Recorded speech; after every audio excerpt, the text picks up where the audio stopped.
얼마 전에 친정엄마한테서 문자를 하나 받았습니다. 보는 순간 처음에는 정말 좋은 정보라는 생각을 했는데요. 저도 모르게 빠져들어서 읽어 내려가다 보니 이게 맞나 싶더라고요. 그래서 인터넷에서 검색을 해보았습니다.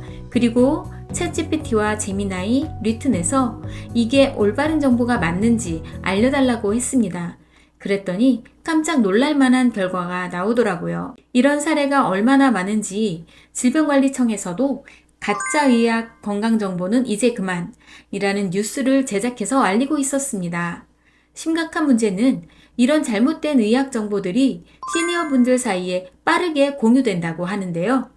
철석같이 믿고 계시다가 큰일이 날 수도 있겠구나 싶었습니다. 처음엔 엄마한테만 알려드리려고 했는데 이건 꼭 많은 분들이 아셔야겠다는 생각이 들어서 영상을 제작하게 되었어요. 그래서 제가 수집한 내용 중 어르신들께서 많이 알고 계신 가장 위험한 가짜 정보 3가지를 찾아왔습니다. 어떤 내용인지 그리고 잘못된 점은 무엇인지 알려드리려고 하니까 꼭 끝까지 시청하시길 바라고요. 주변에도 공유 부탁드리겠습니다. 꼭 필요한 정보로 찾아오는 바로정보TV 지금 시작할 텐데요. 시청하시기 전에 구독, 좋아요 꼭 눌러주시면 감사하겠습니다. 그런데 여러분, 가짜 건강정보의 특징이 뭔지 혹시 알고 계세요? 저도 궁금해서 찾아봤는데요. 빠르게 알아보고 넘어가겠습니다. 첫째, 그럴듯한 권위 있는 기관 이름을 사용하고요. 둘째, 즉시 공유하세요 라는 확산 유도 문구가 포함되어 있었고요. 셋째, 일부 의학적 사실을 왜곡해서 교묘하게 섞어놓고, 넷째, 공포심과 긴박감을 자극하고, 다섯째, 특정 연령대의 불안 심리를 이용한다는 점들이 있었습니다. 그러니까 앞으로는 주변 분들이 보내주시는 건강 정보를 접하시게 된다면 이 5가지 특징에 해당이 되는지 꼭 살펴보시고 의심쩍은 부분이 있다면 무조건 믿지 마시고 가족분이나 친한 지인분들께 보여서 괜찮은 내용인지 확인받으시기 바랍니다. 그럼 이제부터 3가지 가짜 정보를 말씀드릴게요. 첫 번째 가짜 정보는 바로 제가 받은 문자 내용이었는데요. 요약하자면 혼자 있을 때 갑자기 심장마비 증상이 느껴진다면 의식이 없어지기 전에 겁먹지 말고 강하게 반복해서 기침을 하라는 내용이었습니다. 서울 아산병원 이름까지 등장하면서 그럴듯하게 작성되어 있었는데요. 하지만 결론부터 말씀드리면 완전히 잘못된 정보입니다. 심장마비는 갑자기 심장이 멈추는 상태인데요. 이때는 대부분 의식을 잃기 때문에 기침할 여유조차 없습니다. 기침 심폐소생술은 병원에서 심전도 모니터링 중인 환자에게 의료진이 지시할 때만 쓰는 방법이라고 하는데요. 일상생활에서 혼자 있을 때 기침한다고 살아날 수 있는 게 절대 아닙니다. 대표적인 심근경색, 심장마비 전조 증상으로는 가슴이 쥐어짜듯 무겁게 아픈 통증이 2분 이상 지속되고요. 통증이 팔, 턱, 어깨 등으로 퍼지고 호흡이 곤란해지고 식은땀이 나면서 구토 증상이 이어지고 쓰러질 듯한 어지러움 등이 발생한다고 합니다. 특히 여성, 당뇨 환자, 노인은 체한 것 같은 느낌이나 극심한 피로감만 올 수도 있다고 하는데요. 이런 신호가 오면 잠깐 쉬면 괜찮아지겠지 하다가 큰일 납니다. 이 순간이 바로 골든타임이거든요. 그럼 혼자 있을 때 이런 증상이 오면 어떻게 해야 할까요? 정답은 단 하나, 즉시 119에 신고하는 것입니다. 휴대폰에 스피커폰을 켜고 현재 위치와 증상을 말하세요. 운전 중이라면 즉시 안전하게 정차하신 후에 신고하셔야 합니다. 집 안이라면 반드시 문을 열어두셔서 혹시 쓰러져도 빠르게 구조받을 수 있게 준비하셔야 하고요. 심장약을 처방받은 적이 있다면 바로 복용하셔야 합니다. 그리고 가까운 지인에게 연락하시고요. 무엇보다 움직이지 말고 안정된 자세로 기다리셔야 합니다. 즉, 본인이 살 길은 빠른 신고와 구조 요청으로 골든타임을 놓쳐서는 안 된다는 거 잊지 마세요. 두 번째 가짜뉴스는 바로 치매에 관한 내용인데요.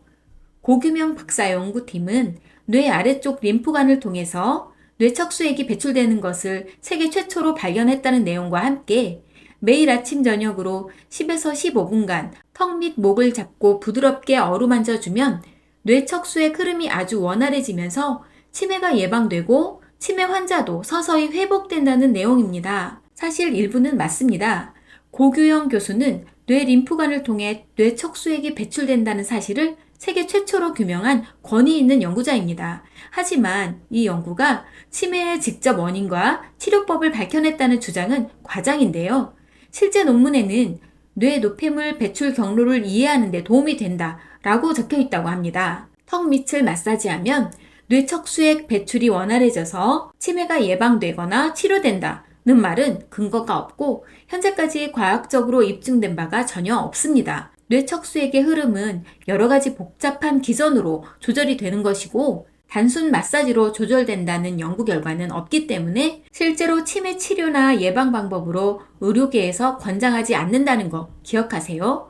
또한 연구팀이 수백 명을 대상으로 목 마사지 실험을 했고 그 결과 치매 발생률이 0%이고 기억력이 향상되었다는 문구도 완전히 허위였는데요. 고규영 교수 연구팀 논문 어디에도 이런 임상실험 결과가 없다고 합니다. 뿐만 아니라 고규영 교수님 실제로 대한민국 최고 과학기술인상을 받으셨지만 치매 예방과 치료 연구로 받은 상이 아니고 혈관생물학 연구와 기초의학 발전 기여로 받으셨다고 하네요. 한마디로 허위와 과장된 정보일 뿐이었으니까 절대 속지 마시기 바랍니다. 치매 예방의 가장 확실한 방법은 생활 습관 관리예요. 평소에 걷기나 근력 운동을 꾸준히 하시고 독서나 일기 쓰기 등으로 뇌를 자극하고 평소 대화를 많이 나누시고 만성질환을 관리하는 것들이 진짜 치매 예방법이라는 것을 잊지 않으셨으면 좋겠습니다. 세 번째 가짜뉴스는 40도 이상의 뜨거운 물을 마시면 암세포가 죽는다는 내용입니다. 많은 분들이 한 번쯤 들어보셨을 텐데요. 이것도 대표적인 가짜 정보예요. 우리 인체는 항상 약 36.5도 전후의 체온을 유지하려는 항상성 기능이 있는데요. 40도 이상의 뜨거운 물을 마셔도 우리 몸이 바로 그 온도를 흡수하지 않고 체온은 금방 정상으로 조절됩니다. 즉, 뜨거운 물로 몸속 암세포를 직접 태워 죽인다는 건 불가능한 얘기죠. 일부 의료기술에서 고온 치료를 이용해 암세포 성장을 억제하는 연구가 있긴 하지만 이것은 정밀한 의료 장비로 종양 부위에만 국소적으로 열을 가하는 방식이지 단순히 뜨거운 물을 마셔서 할 수 있는 치료가 아니라고 합니다. 오히려 위험한 이유에 대해 말씀드릴게요. 60도 이상 음료는 구강, 식도, 위 점막에 화상을 입힐 수 있고요. 특히 반복적으로 뜨거운 음료를 마시면 점막이 손상되어 만성염증을 만들 수 있기 때문에 세계보건기구 산하 국제암연구소는 60도씨 이상의 뜨거운 음료를 발암 가능 물질로 분류했다고 합니다. 연구에 따르면 너무 뜨겁게 마시는 습관은 식도암 발생 위험을 높인다고 보고되었다고 하네요. 건강하게 물을 마시는 방법은 미지근한 물, 즉 20에서 40도씨의 물을 성인 기준 하루 1.5에서 2리터 정도 갈증이 나기 전에 자주 조금씩 마시는 것이 좋습니다. 그리고 암 예방 생활 습관으로는 채소나 과일, 통곡물, 적정 단백질을 골고루 균형 있게 드시고 꾸준한 운동과 금연, 절주, 그리고 정기적인 건강검진이라는 점도 말씀드리겠습니다. 오늘 저와 함께 알아본 잘못된 건강 정보들 어떠셨나요? 혹시 이 중에 한 번이라도 들어보신 내용이 있으신지 궁금하네요. 건강정보는 우리 생명과 직결될 수 있기 때문에 출처가 불분명하거나 떠도는 이야기는 항상 의심해보고 꼭 전문가의 조언을 구하거나 공신력 있는 기관의 정보를 찾아보는 습관을 들이시는 것이 중요하다는 거 잊지 마시기 바라면서 영상 마치도록 하겠습니다. 오늘 내용이 조금이라도 도움이 되셨다면 주변에 공유해 주시고 구독과 좋아요도 꼭 부탁드립니다. 시청해 주셔서 정말 감사드리고요. 저는 다음에 또 좋은 내용으로 찾아오겠습니다. 항상 건강하시고 행복하세요. 감사합니다.